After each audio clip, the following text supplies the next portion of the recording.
video, we're going to be talking about solving quadratic equations. Now, when you solve a quadratic equation, what you're really solving for is that parabola's roots or zeros. Another name for those are the x-intercepts. Now, there's three possible outcomes when it comes to solving for the x-intercepts of a parabola. So you could either have a parabola like this, where it crosses the x-axis twice. That results in two possible solutions.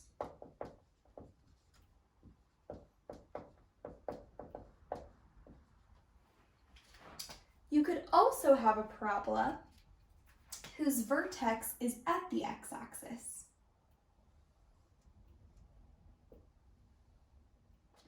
This parabola only has one x-intercept, and that would result in one possible solution.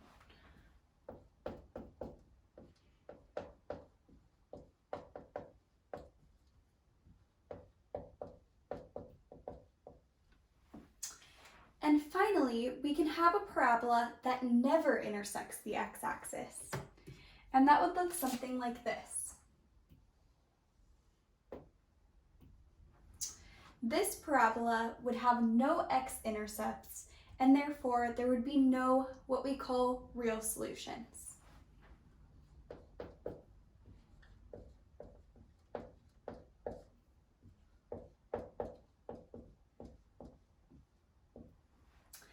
Now I say that because what it means to be an x-intercept is when I replace that value in for x into my equation, it makes my equation 0.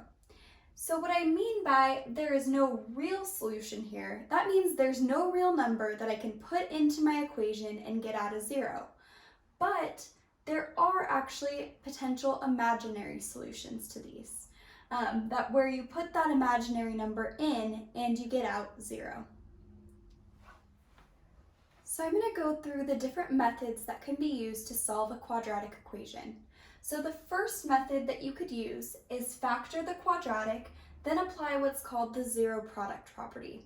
The zero product property basically states that if I have two things multiplied together and that product is equal to 0, then either one of those things must be equal to 0 or the other must be equal to 0. Another option is you could do completing the square. And your last option is the quadratic formula. Now, here's best practice when choosing a method.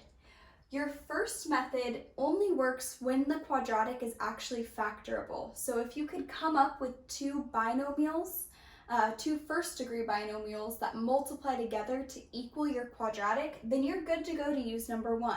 But if you can't and it's not factorable, you'll have to use 2 or 3.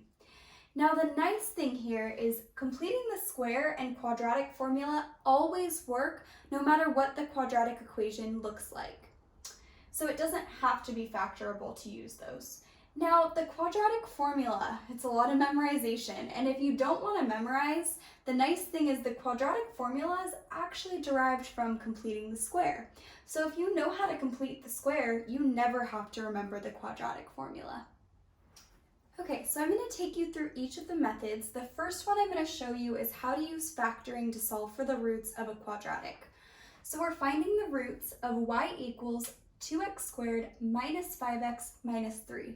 Now note, this method only works if this parabola the parabola equation is actually factorable. So I'm going to factor this thing, or at least attempt to factor it, using box and diamond method. Now you can use any method you'd like. This is just my preferred method when I'm showing students how to factor, just because it's very visual. So you start by making a box with 4 quadrants. Your first term, or your x squared term, goes in your top left box. And your constant, which in this case is -3, goes in the bottom right. Then you need to make your diamond. You multiply your first term and your constant term together. 2x squared times -3 is -6x squared. And then your middle term, which in this case is -5x, is going to go in the bottom. So now I need to find two numbers that when they multiply together, we get negative 6x squared, and when I add them together, I get negative 5x. Now the only ones that are going to work here are negative 6x and x. So let's check that. Negative 6x times x is negative 6x squared. Negative 6x plus x is negative 5x. Now, since we were able to find these numbers that satisfy that condition, it means we're good to go, and this is in fact a factorable parabolic equation. Okay, so these two numbers are going to go in my remaining two boxes. Okay, so now I have 2x squared and negative 6x. I need to find a common factor. So the one thing they both have in common is 2x.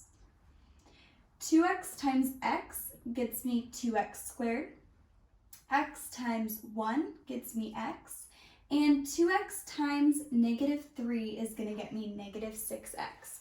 Let's just double check that our last box checks out. Negative 3 times 1 is in fact negative 3, so it looks like we did a good job factoring.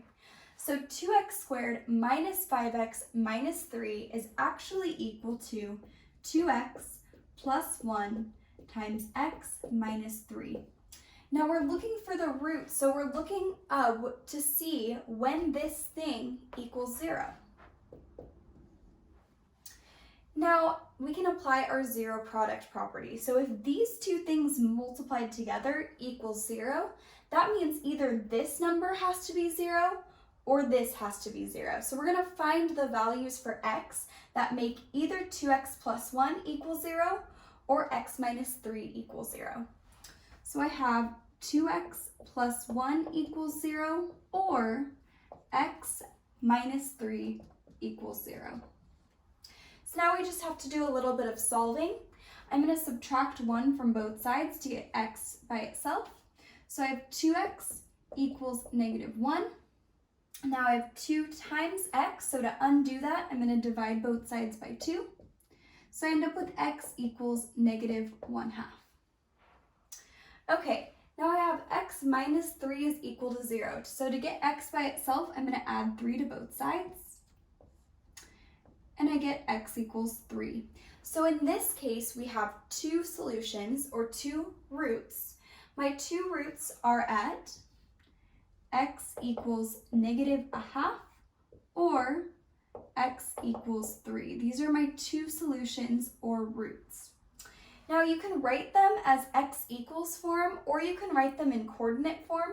If x equals negative 1/2, that's at the point negative 1/2, comma 0, or our other x-intercept would be at 3, comma 0. So there's two different ways to write your answers to those. I'll specify which one I'd like you to write your answer in. Okay? Okay, so now I'm going to go through an example using our second method, which is completing the square. So we're going to find the roots of y equals 2x squared plus 4x minus 1. So we first need to take this equation and set it equal to 0 since we're finding the roots.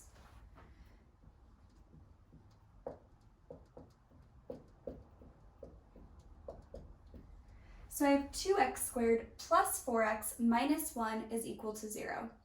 Now whenever you complete the square, we want to get rid of that constant term just so it's not in the way when we're trying to complete the square. So I'm going to add 1 to both sides. So then I have 2x squared plus 4x is equal to 1. Now whenever your a, whatever the coefficient is in front of your x squared, is not 1, we need to factor that out before we complete the square. So I'm going to factor that out, and I'm left with 2 times x squared plus 2x plus blank is equal to 1 plus, now I added that blank because I'm going to complete the square with this trinomial. Now, whenever I put in this blank space is going to be multiplied by 2 once I distribute everything through. So on this side, I'm going to put 2 times whatever I'm going to fill into that blank space to balance my equation and keep it even. Okay, so now I need to figure out what goes here. To complete the square, I take my b term, which is 2, and I divide it by 2 and square it. 2 divided by 2 is 1. 1 squared is 1. So that's what I'm going to be putting in those blank spaces. Now I need to take this perfect square trinomial and factor it. So I end up with 2 times x plus 1 squared, that's what this trinomial factors to, is equal to 1 plus 2 times 1. Well, 2 times 1 is just 2, plus 1 is 3. Now my whole goal here is to solve for x, so I'm going to try to get x by itself. I need to undo this multiplication by 2 first before I try to handle that square. So I'm going to divide both sides by 2. Now I have x plus 1 squared is equal to 3/2. Now I'm going to take the square root of both sides. Now here is the part my students forget about all the time. There are 2 solutions to this. If I take the square root of 3/2, if I'm squaring a number, I can either square the positive version of it or the negative version of it and get the same answer. For example, 4 squared equals 16, and negative 4 in parentheses squared also equals 16. That's why in this next step, I'm just going to move over here, I need to put a plus or minus in front of my square root of 3/2. So I'm left with x plus 1 on this side is equal to plus or minus square root of 3/2. Now all I need to do to get x by itself is subtract 1 from both sides. So x equals plus or minus square root of 3/2 minus 1. Now what this plus or minus means is I have 2 answers here. Either x equals positive square root 3/2 minus 1, or x equals negative, let me move these magnets out of the way, negative square root of 3/2 minus 1. And those are my 2 roots. Now notice I didn't give a decimal, I just left it in exact form. You can't really simplify this much further unless you wanted to rationalize the denominator, but I'm not going to make you. Okay, so for this example, we're going to find the roots of y equals 3x squared minus x plus 2, and we're going to use the quadratic formula. So in previous videos, I talked about how the standard form of a parabola equation is of the form y equals ax squared plus bx plus c. Now those coefficients that I have color-coded here are what we're going to actually plug in to our quadratic formula. So our quadratic formula is x equals negative b plus or minus the square root of b squared minus 4 times a times c all over 2a. Okay, so let's first look at our equation, which is in standard form, and we are going to figure out what our a is, what our b is, and what our c is. From there, it's just plug and chug. So here, our a is the coefficient in front of x squared. So our a is 3. Our b is the coefficient in front of x. Well, technically, this is negative 1 times x, so our b here is negative 1. And then finally, I have my constant term, which is 2. C equals 2. So now from here, it's just plug and chug. So I have x equals negative, and then I'm going to put in my b, which is negative 1, plus or minus the square root of b squared, our b is negative 1, minus 4 times a times c. So our a was 3, and our c was 2.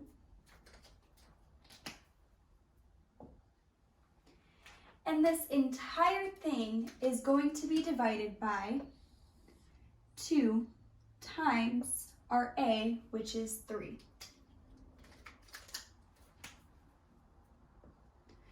So now we just have to crunch some numbers and do some simplifying.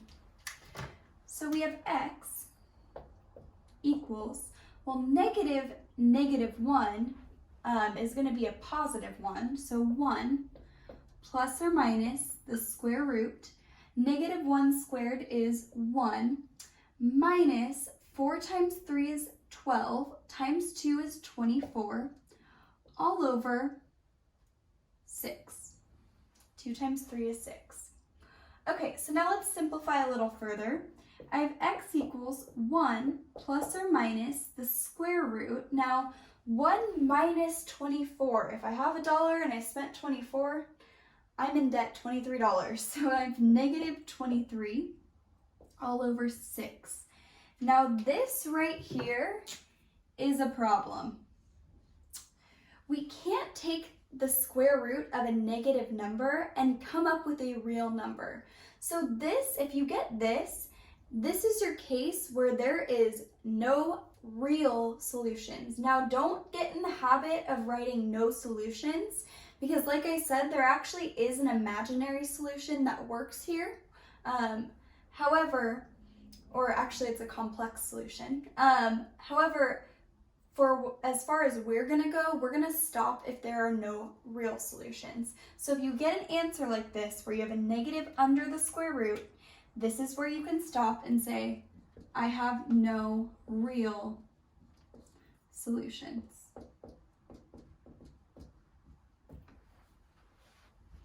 Now, if you didn't get a negative under the square root, you'd keep going and you'd find your two solutions.